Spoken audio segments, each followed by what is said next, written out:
দিগন্ত জোড়া মাঠ, ধানের শীষে লেগে আছে ভোরের শিশির আর কৃষকের হাসির প্রতিচ্ছবি। নোয়াখালীর সবচেয়ে বড় উপজেলা হাতিয়ার মাঠে মাঠে এখন পাকা ধান। এখন সোনালী ফসল ঘরে তোলার অপেক্ষায় চাষিরা। আবহাওয়া অনুকূলে থাকায় উপকূলীয় এই অঞ্চলের বিস্তীর্ণ জমিতে এবার আমন ধানের বাম্পার ফলন হয়েছে।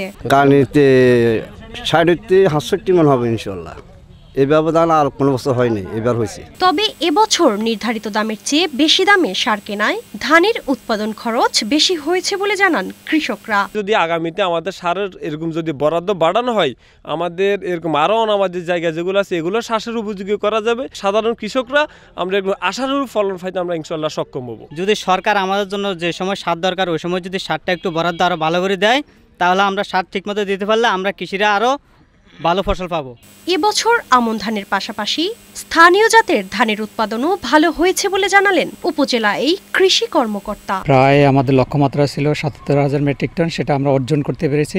এবছর ফলনে কৃষক খুবই খুশি।